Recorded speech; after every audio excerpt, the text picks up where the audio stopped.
समझ में आ रहा है आपको हर एक चीज़। और इन्होंने क्लस्टर मीटर भी, अब देखो इसका तो पिन आउट नहीं होता है, इसके भी डायग्राम बनाए गए हैं कि एलईडी का कनेक्शन कैसे कैसे होता है, कि कल को अगर कस्टमर का बोर्ड आएगा तो हम उस पर कैसे काम करेंगे।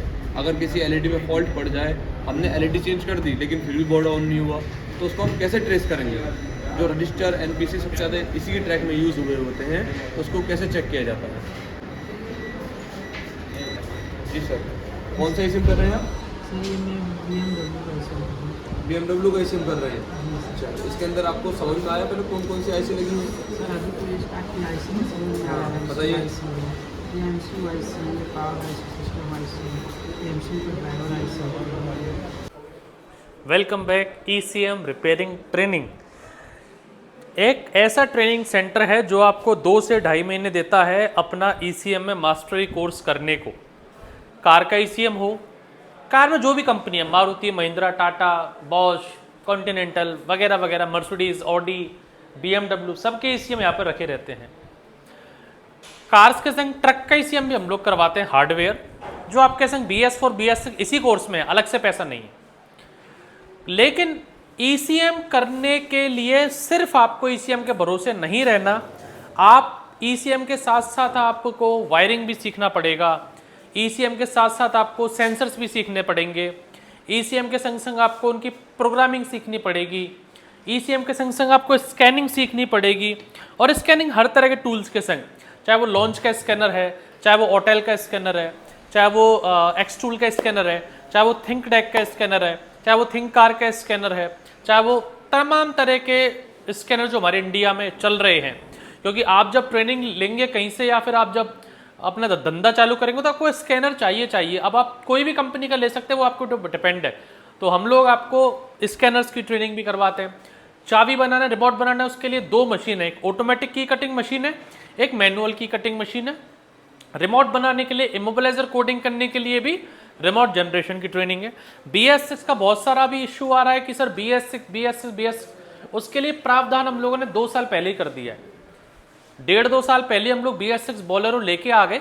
वर्किंग चालू गाड़ी में से BS6 बोलेरो गाड़ी में से DPF आपको निकालते हैं, क्लीन करना सिखाते हैं, सेंसर्स के बारे में समझाते हैं, उसका पूरा इंजीनियरिंग आपको सिखाते हैं, गाड़ी में लगाते हैं और गाड़ी को वापस से स्टार्ट करते हैं। रीजनरेशन के लिए XUV 700 खड़ी की हुई हम लोगों ने, उसमें से रीजनरेशन करवाते हैं। तो ये पूरा हमारा प्रोग्रामिंग रूम है। 4 हम लोगों ने स्पेस बना रखे। ये 3rd चैम्बर है जहाँ पर सारे हमारे कंप्यूटर्स लगे हुए हैं। की कटिंग, मैनुअल, सेमी ऑटोमेटिक और ऑटोमेटिक की कटिंग मशीन्स हैं, इंजेक्टर टेस्टिंग मशीन्स और बाकी तमाम सारे कंप्यूटर्स। आप मेरे पीछे देखेंगे, अभी थोड़ी देर में दिखाऊंगा सर, यहाँ से दिखा दीजिए। ये हमारा इससे पहले वाला 3rd चैम्बर है जो हार्डवेयर का है, सॉरी 2nd, और ये वाला हमारा 1st चैम्बर है जहाँ पर जो नए स्टूडेंट आते हैं। तो जब आप स्टार्ट करते हैं तो 15 से 20 दिन आपको 1st चैम्बर में रहना है। वहाँ के लिए ट्रेनर अलग है, टूल्स अलग है, जगह अलग है, व्यवस्था अलग है। फिर 2nd मंथ आएंगे, फिर आपको 2nd फ्लोर पे 2nd चैम्बर में जाना है। यहाँ के टूल्स, ट्रेनर सब लोग अलग हैं।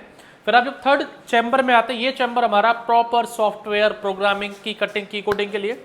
जब इसके बाहर आप निकलते हैं तो आप यहाँ पर आपको हम लोग महिंद्रा स्कॉर्पियो जो है वो गाड़ी है, और गाड़ी हम लोगों ने हर जगह अलग है। ये महिंद्रा स्कॉर्पियो 3 गाड़ी हमारे पास है। ये महिंद्रा स्कॉर्पियो M हो कि 4 ECM वालों के लिए है। एक महिंद्रा स्कॉर्पियो इसके ऊपर फ्लोर पर है, वो कार मैकेनिक वालों के लिए है। एक महिंद्रा स्कॉर्पियो ग्रीन कलर है जो इस फ्लोर के नीचे फ्लोर है, उसके लिए है। तो तीनों फ्लोर पे 3 अलग अलग गाड़ियां हैं, अलग अलग टूल्स हैं।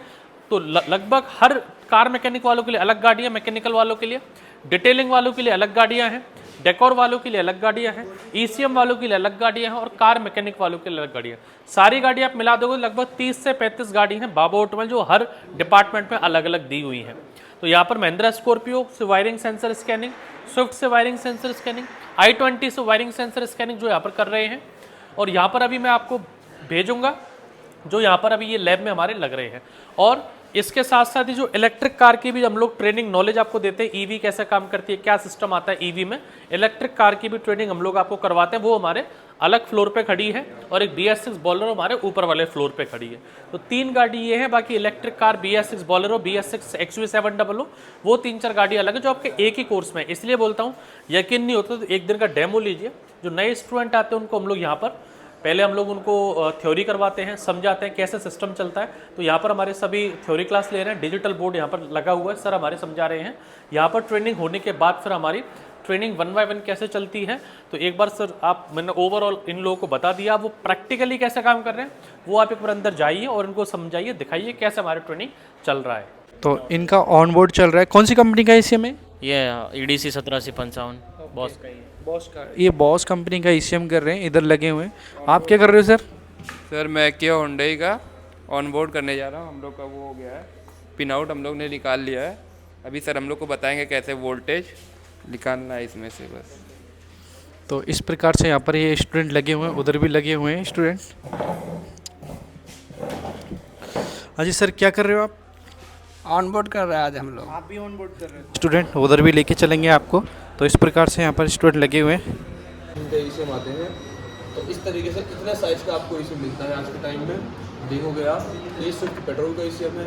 इनसे आगे देखोगे ये बॉश का ECM कर रहे हैं, ये डेल्फी का ECM कर रहे हैं। डेल्फी का ECM किस तरीके से होता है, डेल्फी के ECM के अंदर ट्रैक्स में क्या कॉम्पोनेंट आएंगे, और ये रजिस्टर है, ये NPC है, ये MCU है। तो इस ट्रैक में इस रजिस्टर का और इस NPC का क्या मतलब होगा, ये सब चीज़ें इसमें बताई जाती है।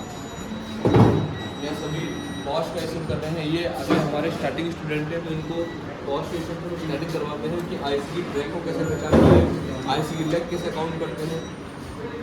ये देखिए इनकी ट्रैक्स में हमने बनवाया है कि ये एक सेंसर की पिन है, तो ये एक पावर IC पे गई है, ये एक MCU पे गई है। पावर IC के नंबर से हम कैसे उसकी पहचान करते हैं, MCU के नंबर से कैसे उसकी पहचान करेंगे। ये कौन सा रजिस्टर NPC क्यों यूज़ हुआ है इसमें, ये ग्रुप रजिस्टर क्यों यूज़ हुआ है इसमें, और IC की कौन सी पिन नंबर पाया है। जो IC की लेग होती है वो भी काउंट करना बताते हैं कि इसको कैसे काउंट करोगे आप और किधर से काउंट करोगे, ये नहीं कहीं से भी काउंट कर लेते हो। ये है, ये बॉस का ECM कर रहे हैं। इधर देखोगे आप, ये स्कॉर्पियो का ECM कर रहे हैं। इधर देखोगे आप, ये वर्ना का ECM कर रहे हैं। इधर BCM चल रहा है। कौन सा गाड़ी का BCM कर रहे हैं आप? स्विफ्ट का BCM कर रहे हैं। इसके अंदर आपको समझ में आ रहा है कैसे कैसे किस तरीके से वर्क हो रहा है। जी सर। बिना पिन आउट्स के भी ये ट्रैक बना रहे हैं। ज़रूरी नहीं कि पिन आउट होगा तभी ट्रेस करना है, बिना पिन आउट के भी आपको कैसे ट्रेस करना है, कैसे रजिस्टर को फाइंड करना है, और किस तरीके से MCU या जो भी IC लगी होती है इसके अंदर उन सब तक ट्रैक को बनाना है। कौन सा मीटर कर रहे हो आप? ईओन गाड़ी का। समझ में आ रहा है आपको हर एक चीज़। उन्होंने क्लस्टर मीटर भी, अब देखो इसका तो पिन आउट नहीं होता है, इसके भी डायग्राम बनाए गए हैं कि LED का कनेक्शन कैसे कैसे होता है, कि कल को अगर कस्टमर का बोर्ड आएगा तो हम उस पर कैसे काम करेंगे। अगर किसी LED में फॉल्ट पड़ जाए, हमने LED चेंज कर दी लेकिन फिर भी बोर्ड ऑन नहीं हुआ, तो उसको हम कैसे ट्रेस करेंगे। जो रजिस्टर NPC सबसे ज़्यादा इसी की ट्रैक में यूज़ हुए होते हैं, तो उसको कैसे चेक किया जाता है। जी सर। कौन सा ECM कर रहे हैं आप? सर ये मैं BMW का ECM कर रहा हूँ। BMW का ECM कर रहे हैं। अच्छा, इसके अंदर आपको समझ में आया पहले कौन कौन सी IC लगी हुई है? सर अभी तो ये स्टार्ट की IC में समझ में आ रहा है। बताइए। ये MCU IC, ये पावर IC सिस्टम IC, ये MCU का ड्राइवर IC। ठीक है, तो ये IC इस तरीके से इसमें यूज़ हो जाती है। जी, ये हमारे बहुत सारे। जी आपका नाम? आपका